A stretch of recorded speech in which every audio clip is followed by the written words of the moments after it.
untuk bersama-sama mentadabburi firman-firman Allah Subhanahu wa taala yang saat ini kita masih di surat Al-Furqan. Kita sudah sampai kepada ayat yang ke-68. A'udzubillahi minasyaitonir rajim. Bismillahirrahmanirrahim. Walladzina la yad'una ma'allahi ilahan akhar. Tentang orang-orang pilihan Allah, ibadur rahman, hamba-hamba Allah yang disifati dengan sifat-sifat mulia, orang yang dicintai oleh Allah, orang yang dekat kepada Allah. Mereka adalah ibadur rahman, hamba-hamba Allah yang disebutkan sifatnya tidak sombong di atas, di saat berjalan di muka bumi tidak dengan kesombongan, dan seterusnya bermacam-macam sifat-sifat kemuliaan bagi orang-orang pilihan Allah. Dan mereka bisa seperti itu karena mereka punya keimanan yang kuat, yaitu walladzina la yad'una ma'allahi ilahan akhar, yang tidak memohon kepada Allah tapi juga menyertakan dengan permohonannya itu permohonan kepada selain Allah. Maksudnya tidak menyekutukan Allah. Jadi menyembah Allah tapi memohonnya kepada Allah tapi masih memohon kepada selain Allah. Jadi orang musyrik itu menyekutukan Allah, itu menyembah Tuhan Allah kayaknya, tapi menyembah Tuhan selain Allah, menuhankan selain Allah. Ini di sini orang-orang pilihan Allah, karena mereka bisa begitu karena memang mereka betul-betul mengesahkan Allah. Yang disembah adalah Allah, Tuhannya adalah Allah. Dan mereka wala yaqtulunan nafsa, dari dalam dirinya terbangun keimanan yang kuat kepada Allah. Buahnya daripada keimanan kepada Allah ini akan baik kepada sesama. Wala yaqtulunan nafsa, tidak akan membunuh jiwa-jiwa allati harramahullahu, yang telah Allah haramkan, illa bil haqqi, kecuali dengan sebuah kebenaran. Jadi ada membunuh itu yang benar. Jadi tidak boleh seorang muslim mukmin membunuh kecuali dengan benar. Bagaimana membunuh yang benar? Membunuh manusia-manusia yang berhak untuk dibunuh, dan itu pun punya yang bertugas saja, tidak asal orang. Misalnya orang murtad, zina, muhsan, naudzubillah. Orang murtad, naudzubillah, yani orang yang keluar dari iman, dia adalah sudah sia-sia darahnya, tidak perlu dijaga. Sehingga di dalam Islam selagi dia disuruh tobat nggak mau, maka dipenggal lehernya, dibunuh. Hadnya haddul qatl, dibunuh. Dibunuhnya dengan benar, jadi boleh dibunuh. Kemudian zina muhsan, yang sudah pernah punya halal, tak tahunya dia melakukan zina, dan dia darahnya sia-sia, rendah, dia khianat. Sudah punya halal, pernah punya suami atau punya istri, kemudian melakukan zina, maka disebut zina muhsan, dan dia dibunuh karena luar biasa, dan itu merusak dalam sebuah keluarga, merusak keturunan, merusak. Di hadapan Allah besar. Sehingga dimasukkan di sini orang-orang beriman yang sesungguhnya, orang-orang mulia yang disebutkan ciri-cirinya tidak membunuh, wala yuznun,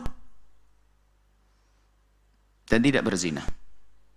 Artinya yang ingin menjadi orang yang baik, di samping dia menjaga ketauhidannya, keimanannya kepada Allah, harus bisa menjaga manusia, menjaga darah. Jangan sampai menumpahkan darah, membunuh. Membunuh secara langsung atau membunuh tidak secara langsung menjadi sebab orang terbunuh, mengadu domba. Sampai kalau seandainya ada orang di barat bumi belahan bumi bagian barat, mengatakan bu, kemudian disambut oleh orang yang di belahan bumi bagian timur, Nuh, bunuh, kemudian orang yang ketiga lalu membunuh orang, tiga-tiganya adalah pembunuh. Nah, makanya jangan menjadi sebab orang membunuh. Di ujung barat mengatakan bu, dijawab oleh timur Nuh, didengar oleh orang lalu membunuh beneran. Gambarannya begitu tuh. Artinya apa? Kadang kita punya ucapan tidak kita sadari menjadikan orang bermusuhan lalu bunuh-bunuhan. Seperti membunuh. Satu orang bunuh satu orang, 10 orang bunuh satu orang, sama, pembunuh semuanya.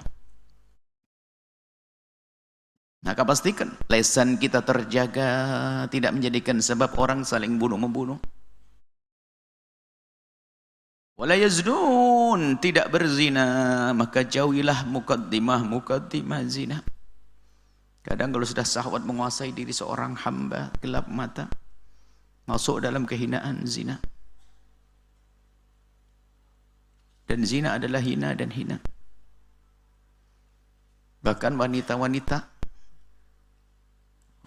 di zaman dahulu, pada zaman baginda Nabi, biarpun mereka tidak beriman, ternyata orang yang tidak beriman pun menganggap kemuliaan adalah menghindar dari zina, karena zina adalah rendah.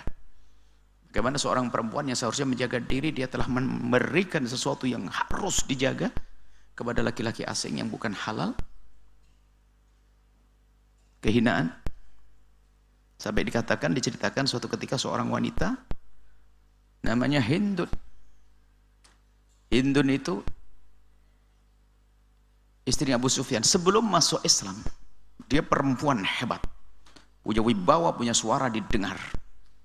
Dia yang memberikan motivasi orang perang untuk merangi Rasulullah.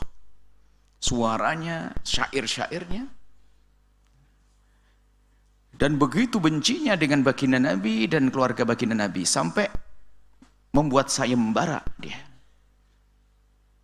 Ada Asadullah, macan atau singa Allah di dalam perang Badar, perang Uhud, yaitu Sayyidina Hamzah bin Abdul Muttalib, paman baginda Nabi, yang sangat dicintai baginda Nabi.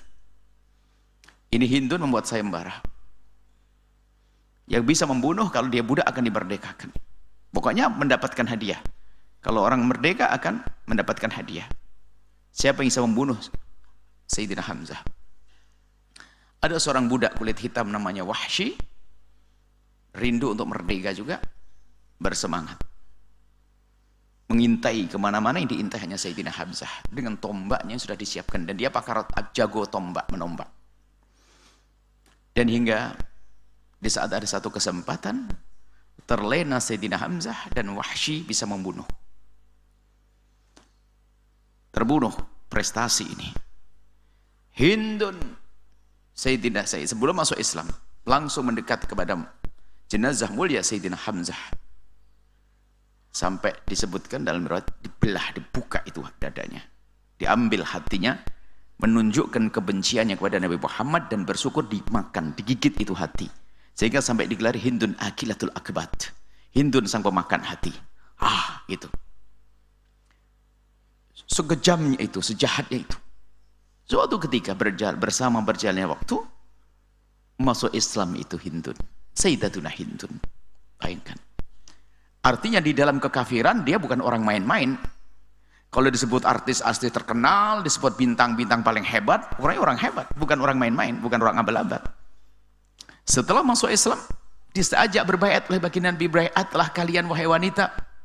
Berbaiat untuk apa ya Rasulullah? Berbaiat untuk beriman kepada Allah. Kami beriman kepada Allah. Berbaiat apa lagi? Berbaiat untuk kami tidak mencuri. Baik, kami berjanji tidak mencuri Rasulullah.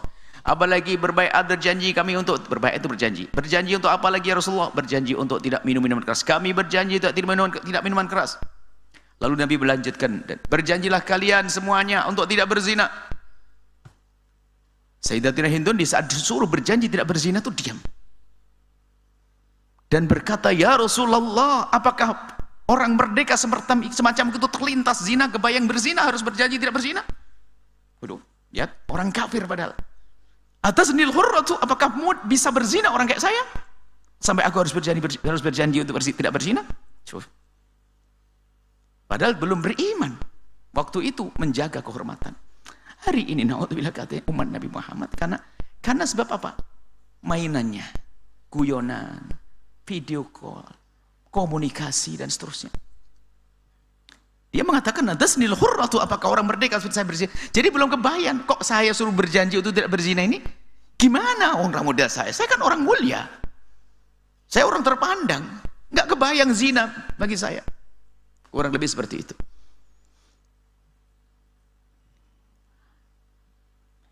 Belum ada iman tadi menjaga kehormatan. Seorang muslimah tentu harus melebihi daripada Hindun sebelum masuk Islam. Akan tapi naudzubillah karena banyak ulah masing-masing, sembrono, komunikasi sembrono dan seterusnya, sampai zina kadang terjadi begitu mudah di hari ini. Yang dijaga oleh Allah kan terjaga. Wala yaznun, tidak berzina. Tidak berzina, nggak bisa. Kehormatan ini.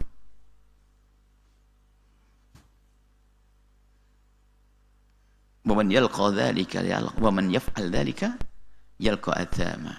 Yang melakukan itu semuanya ya akan menemukan hukuman daripada dosa-dosanya. Berzina dosa rendah. Bahkan kalau sudah bicara zina ini naudzubillah, subhanallah, unik sekali kada orang kepleset dalam zina. Zina itu kalau orang kafir, ayah kafir, ibu kafir masuk Islam masih bangga sang anak kalau ayahnya mu'allaf. Seandainya bapaknya dulu adalah preman terbesar, mabuk, penjudi, tatonya tobat, seorang anak masih bisa bangga. Ayahku dulu bos judi terbesar tapi sudah tobat. Ayahku dulu biasa mabuk tapi sekarang tobat, masih bangga. Tapi kalau sudah seorang anak punya bapak berzina, nggak bisa bangga. Apa yang dibanggakan? Ayahku bekas berzina, tidak. Akan nempel di jidat sepanjang masa. Hina dan hina dan hina. Sering terlena orang. Apalagi hari ini ada yang melalaikan handphone. Di situ bisa melihat sesuatu yang membangkitkan syahwatnya. Dia tidak sadar bahasanya itu akan terlena. Keras hati, lupa kepada Allah, mudah melakukan kehinaan. Wala yaznun, tidak berzina. Orang-orang baik susah melakukan zina. Maka fahami pintu halal itu mudah. Pintu halal itu mudah. Jangan sampai berurusan dengan yang haram.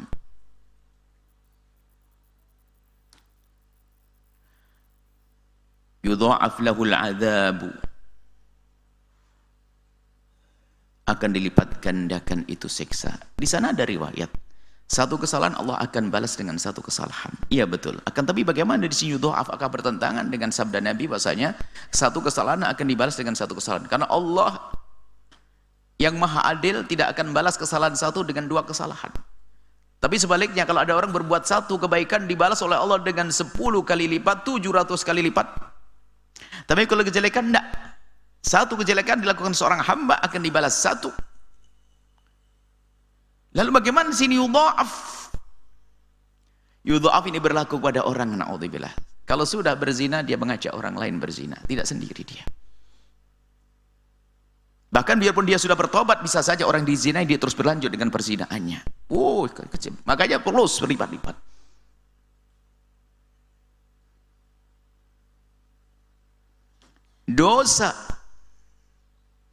Dosa yang dilakukan akan terus berkembang. Bisa jadi seorang laki-laki menzinai seorang perempuan dan perempuan juga tidak punya pendidikan dan menjadi orang putus asa, lalu menjadi seorang yang mudah melakukan zina karena menganggap urusan kehormatan dipikir hanya urusan keperawanan, lalu berkata, pun saya sudah tidak perawan, ngapain lagi saya menjaga-jaga? Padahal urusan bukan perawan tidak perawan, takut kepada Allah. Kalau memang sudah kepleset dalam zina, selesai, tobat kepada Allah, Allah Maha Kasih. Cuman lihat setan membisikkan, nah ini loh terus berkembang dosanya gara-gara satu orang menzinai.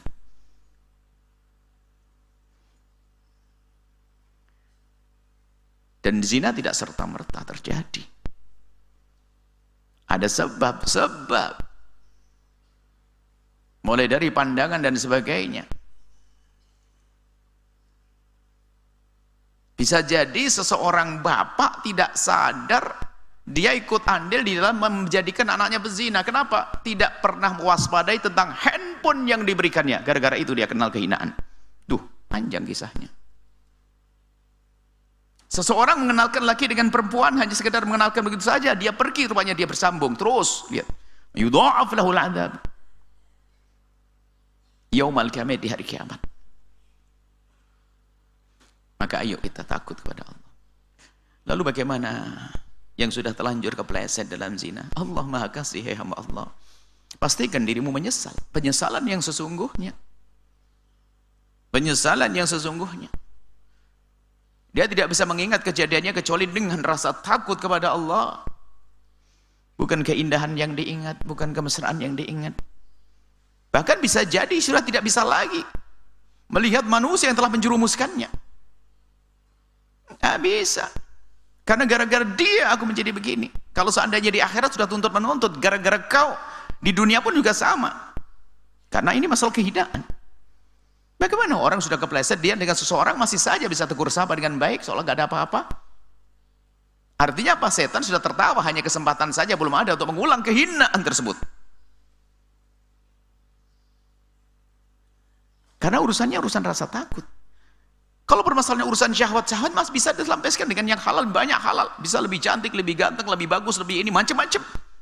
Dan yang menjadikan orang itu nyaman adalah urusan di saat dia punya rasa takut kepada Allah. Mengerikan. Hari ini mengerikan sekali keadaan, kejadian.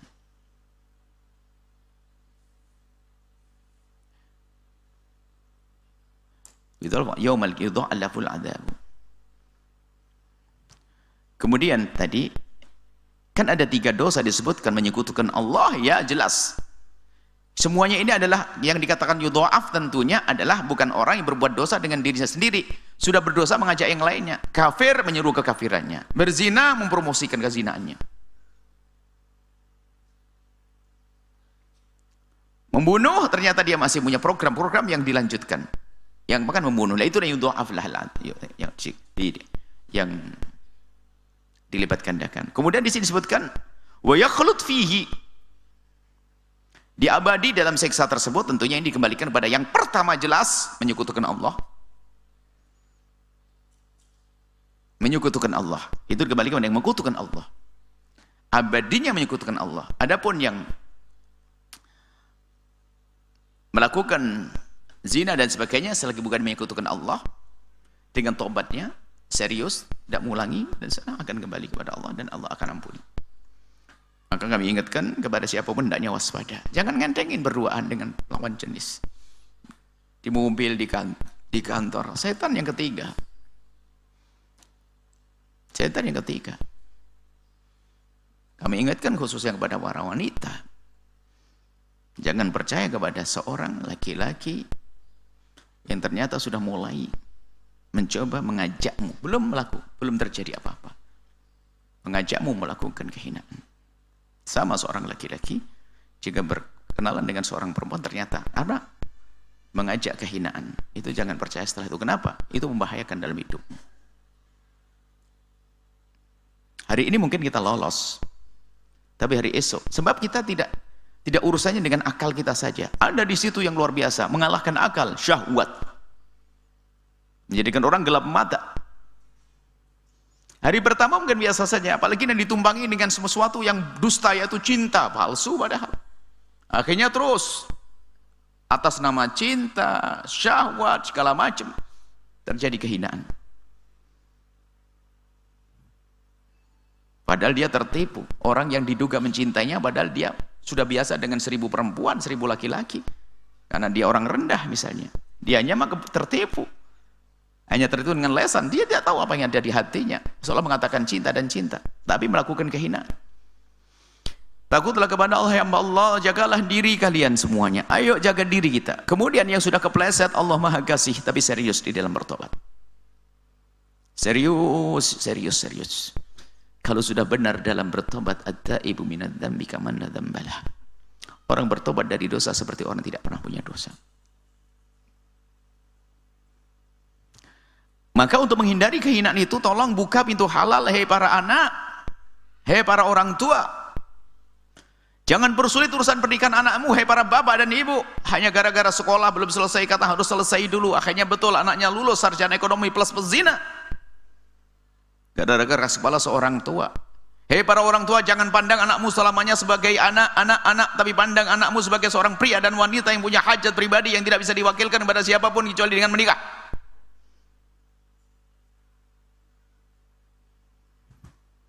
Zaman juga beda.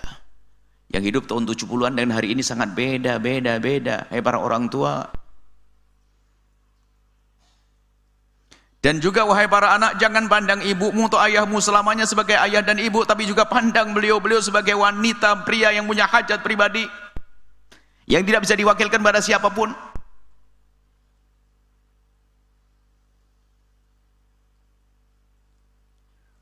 Permudahlah urusan halal, hai hamba Allah. Jangan mempersulit urusan halal.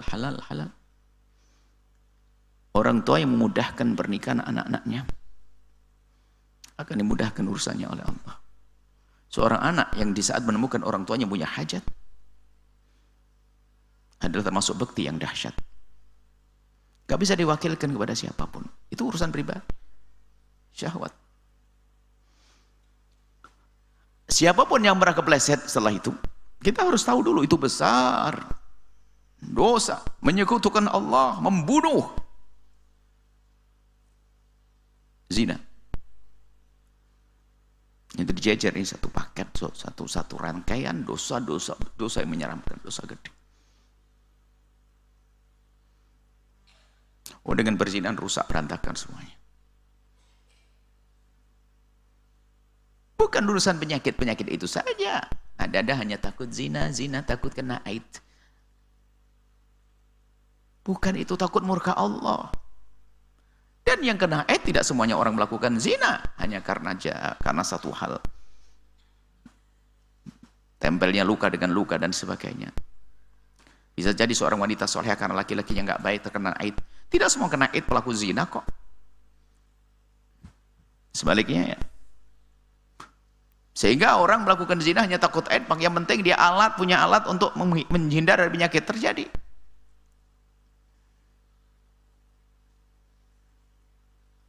Barangkali pernah mendengar suatu ketika untuk menghindari penyakit maka nanti ada, na'udzubillah. Dan alhamdulillah sudah tidak ada. Akan tapi itu kan ide yang unik sekali, ada ATM kondom waktu itu. Bagaimana? Jadi anak-anak muda kalau pengen untuk ngambil kondom, kan pernah juga ada ATM itu. Gimana ide-ide semacam itu? Akhirnya ya hanya difahamkan kepada anak-anak, yang penting kamu tidak keluar penyakit. Gitu toh. Zina suka-suka. Allah, innalillah.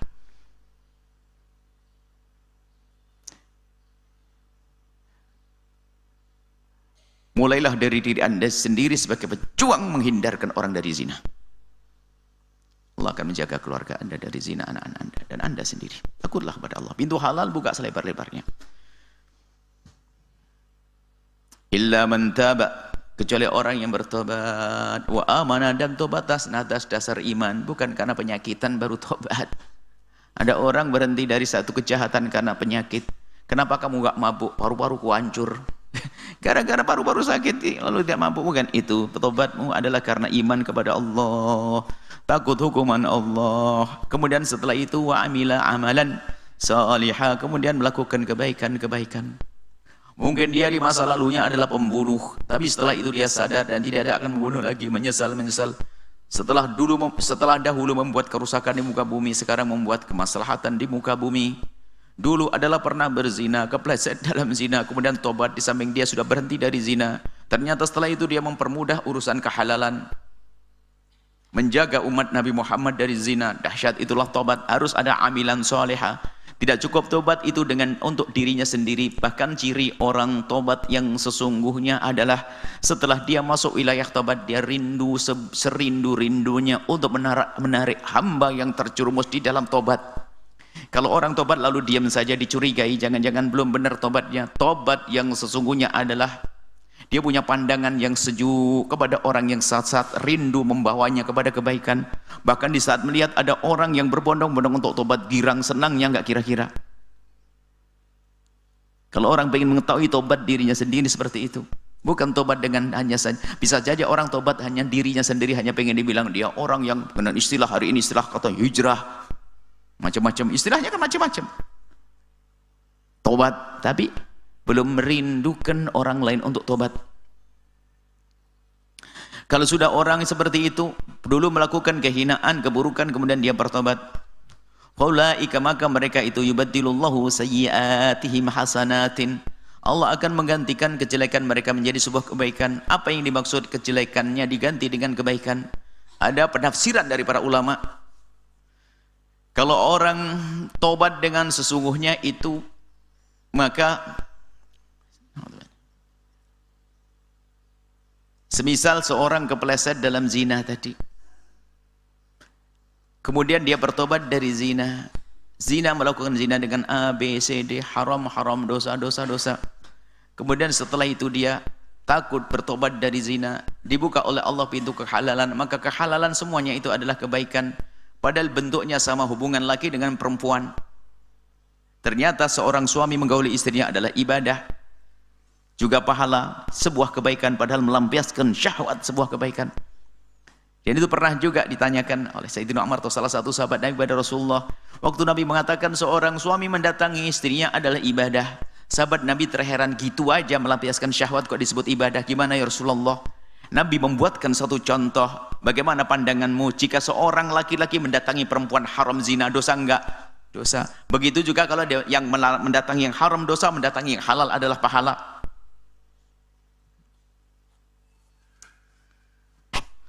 Kemudian tidak semua orang harus menikah, dan itu pun juga harus hal-hal poin baru lagi. Tidak semua orang dipaksakan untuk menikah. Ada orang tidak mau menikah karena sudah tenggelam dalam kecintaannya kepada Allah. Enggak kebayang urusan syahwat. Handphonenya aman, yang dilihat aman, syahwatnya aman. Dia lebih rindu untuk tahajud, puasa Senin Kemis, membaca Al-Quran. Ada semacam itu. Makanya kalau ada orang nggak mau nikah, asalkan dia aman, ya no problem. Tapi yang na'udzubillah tidak mau nikah, tapi dia melanglang dalam kehinaan.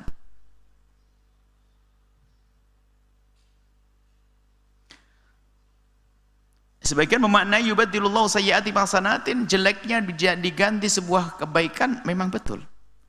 Kalau orang bertobat dari sebuah dosa, langsung dikasih oleh Allah bonus. Dirubah kejelekannya dinilai sebagai kebaikan. Karena tobatnya, sebab tobat itu mahal. Tobat itu ibadah, tobat itu amal. Dan amal yang dahsyat itu tobat.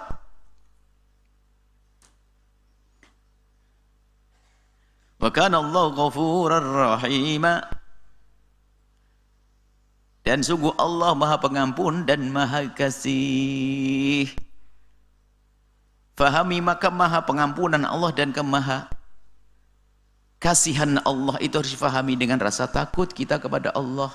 Sangat bahaya kalau orang mengerti Allah Maha Pengampun, Maha Kasih, ternyata tidak ada rasa takut kepada Allah. Paling bahayanya manusia, lalu dia berkata, enggak apa-apa, dosa, kan Allah Maha Pengampun, Allah Maha Penyayang. Itu bahaya. Bisa terjerumus. Ghafurur Rahim. Allah Maha Pengampun. Ini kan disebut Ghafurur Rahim setelah disebutkan bahaya-bahaya, kejahatan-kejahatan tadi. Kehinaan-kehinaan.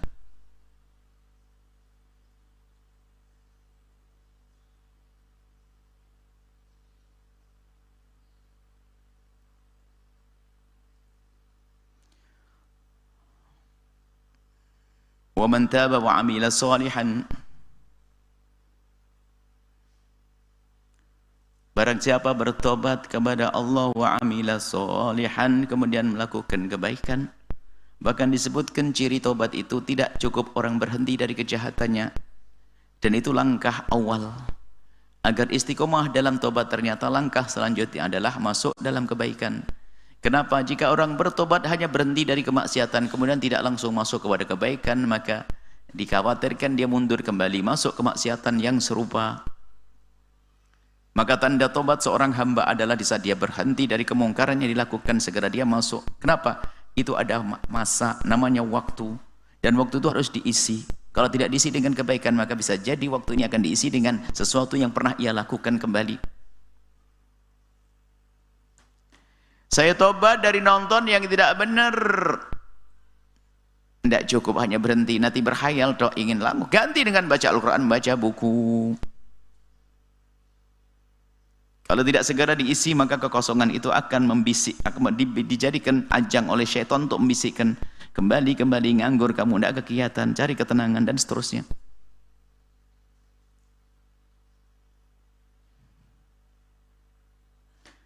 Dan kadang-kadang pelanggaran itu double pelanggaran. Ada seorang laki-laki atau seorang anak melanggar itu, ternyata di samping itu dilarang oleh Allah, orang tuanya juga melarang. Karena satu hal, ada seorang istri juga begitu, dilarang, hei istriku, kamu jangan nonton ini loh ya. Sudah tonton yang nggak benar kan dilarang Allah, itu melanggar suami juga. Super dungu itu. Sama perempuan laki-laki begitu. Kita perlu kesadaran penuh. Kepatuhan kepada suami sudah nggak ada. Kepatuhan kepada suami nggak ada. Seorang suami juga sama. Artinya kita seimbang loh ya. Bukan berarti kalau kita bicara istri patuh dengan suami. Keseimbangan dalam hidup ini. Tolong menolong dalam kebaikan. Menghentikan kemungkaran.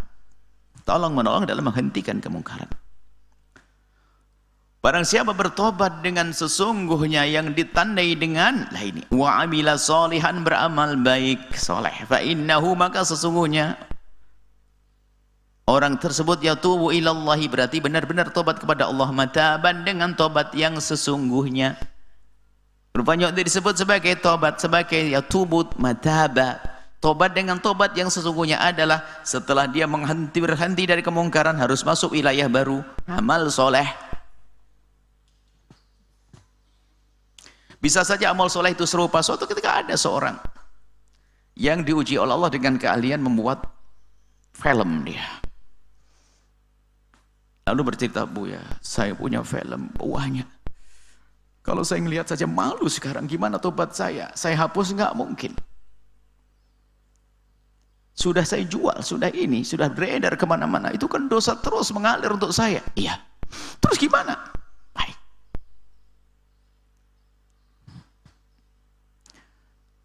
Sederhana. Seperti engkau dulu pernah merusak dengan film, seperti engkau dulu pernah merusak umat manusia dengan filmmu, maka sekarang tobatmu adalah benahi mereka dengan filmmu juga, dirubah. Saya tidak harus meningkatkan perfilman. Cari orang seperti kamu susah. Tetaplah kau tekuni dunia itu, tapi yang benar, filmmu yang benar, referensimu adalah ulama untuk menjadikan filmmu film yang bagus. Karena kita lihat mukanya makin muka senang, tapi dia pengen tobat. Jika kamu buat 10 film, kalau harus buat 10 film yang baik, yang membangun jiwa, membangun keimanan, membangun akhlak. Kurang lebih seperti itu. Hobi tetap tersalurkan, cuman beda. Amalan suami wa amila amalan solehan. Seperti dahulu pernah menjerumuskan 3 orang, selamatkan 3 orang. Lebih setelah itu. Dulu aku pernah melesetkan orang dalam zina, banyak orang. Tobatnya, jaga orang dari zina. Kurang lebih seperti itu. Maka wa yatubu ilallahi mataba. Dia telah tobat kepada Allah dengan tobat yang sesungguhnya. Sampai di sini dulu insyaallah. Kita masih terus tentang ciri-ciri orang yang mulia, dan semoga itu adalah kita. Wallahu a'lam bissawab.